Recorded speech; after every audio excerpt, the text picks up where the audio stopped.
What's up, guys? Welcome back to my YouTube channel. If you guys are new here, hi, my name is Ciara. I am the host of Ciara's Pod, which is an podcast on Anchor that I do episodes related to society and culture. Today's episode, I will be doing another one of my.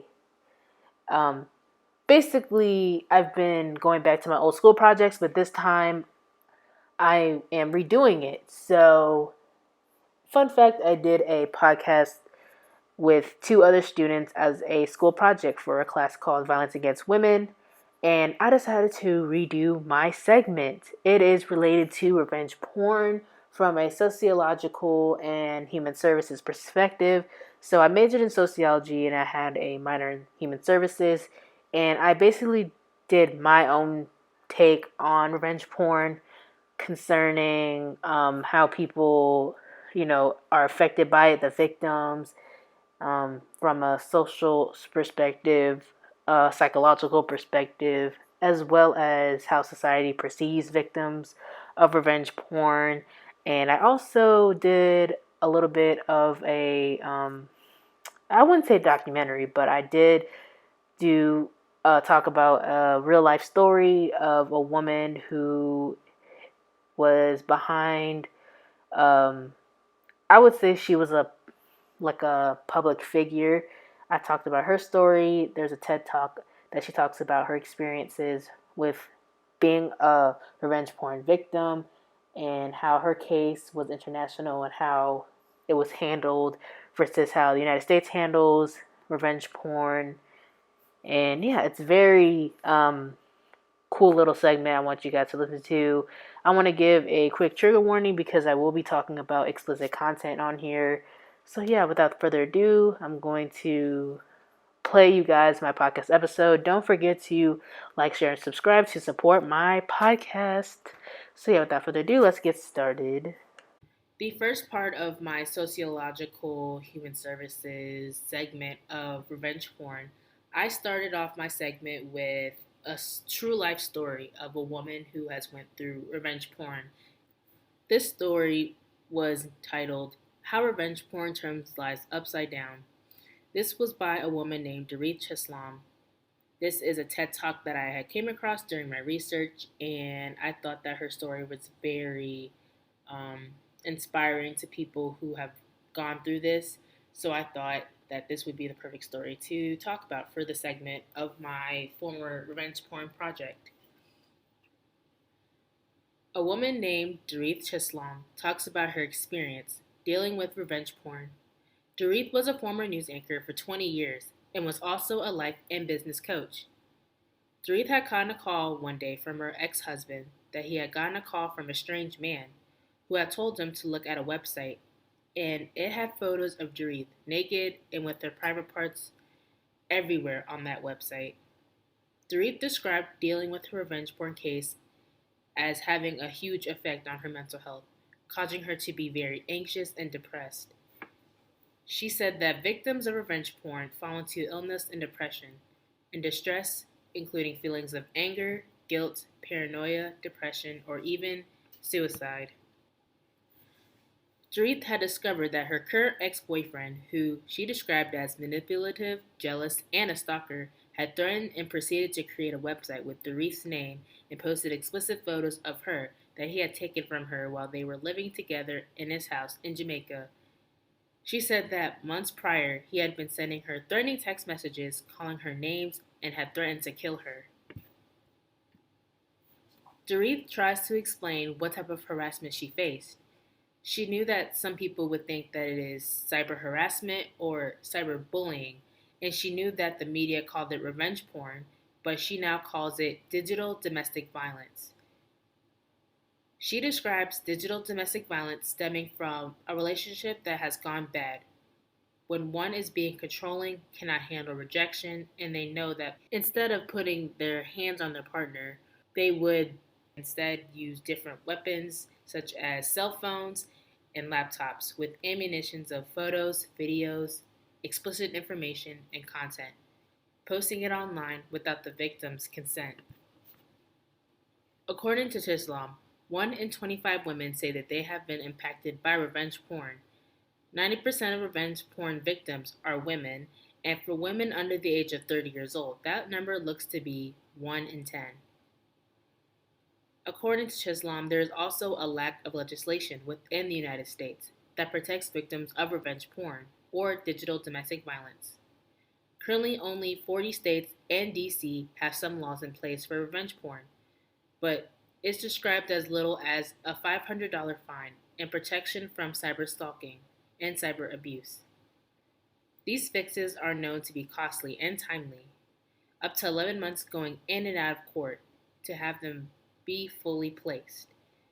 Chisholm says that it is not enough for women or men that go through revenge porn from losing their jobs, reputation, and even relationships lost for only spending money on expensive court costs for protection and the perpetrator only paying $500 fine and then eventually getting away with it. With Doris' case, she realized how her case can be helped since her case was technically an international case of revenge porn, since her perpetrator lived in a different country and that he committed his crime there. Dorit proceeded to share her experiences of having to work with the Jamaican embassy and giving the Department of Homeland Security all of her evidence, which was her nude and explicit photos. She described sharing her photos as a very humiliating experience for her.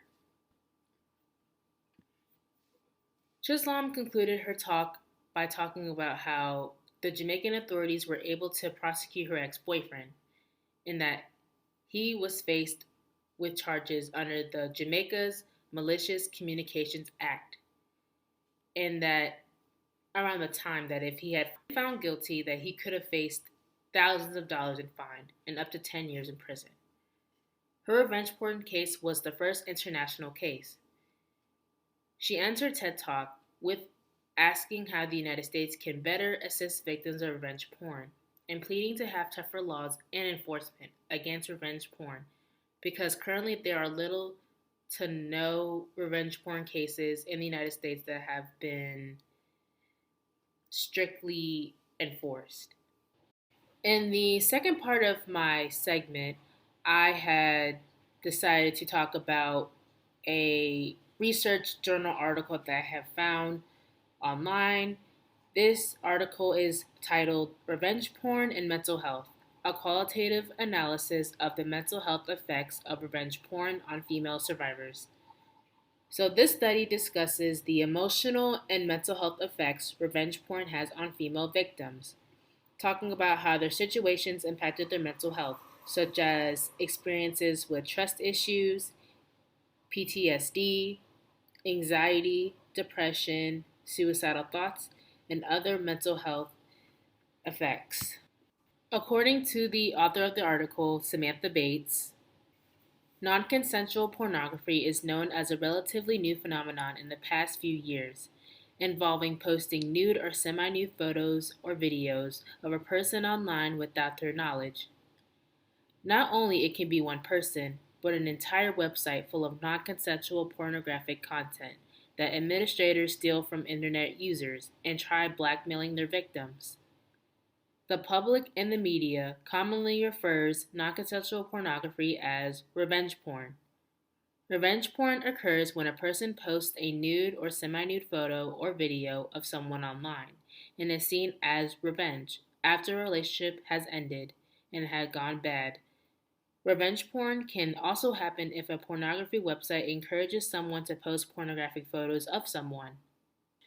The impact of revenge porn includes public shame, humiliation, an inability to form new romantic relationships, mental health effects such as anxiety, depression, post traumatic stress disorder, and other mental health issues. Also, issues securing employment opportunities, as well as offline harassment and stalking. According to Bates, revenge porn is now being seen as a form of sexual offense because of its similarities to other type of sexual offenses, such as sexual assault and sexual harassment. The argument that the author has created was that revenge porn is a form of sexual offense because as a perpetrator of sexual assault and sexual harassment, they similarly want power over their victim, but using their pictures as a way to control their victims. Just as perpetrators want to control their victims by harassing them and touching them forcefully to get what they want. Similarly, perpetrators would post naked photos of their victims online, and they may enjoy the power that they have over the victim and the amount of suffering they are able to inflict on them, just like the other forms of sexual offenses. The author of this article also discusses subthemes related to mental health related to revenge porn victims that were interviewed, such as trust issues after revenge porn. In other words, not being able to trust anyone after being betrayed by ex-partner, dealing with post-traumatic stress disorder, anxiety, depression, and suicidal thoughts, self-esteem issues, confidence issues, and loss of control. In other words, posting nude photos without consent can be harmful to one's mental health, especially if the victim is very insecure about their body being out in the public. Also, negative coping mechanisms such as turning to substance abuse. But then there was also sub-themes that were positive, such as positive coping mechanisms, such as turning to family members, friends, and other support systems. Revenge porn victims can often lead survivors feeling similarly as how many sexual assault survivors do after victimization. Non-consensual pornography isn't currently considered or classified as a sexual offense. Although legislation criminalizing revenge porn does provide some kind of punishment towards the perpetrators, it may not be effective enough to stop perpetrators from posting revenge porn online or even providing actual justice for the victim.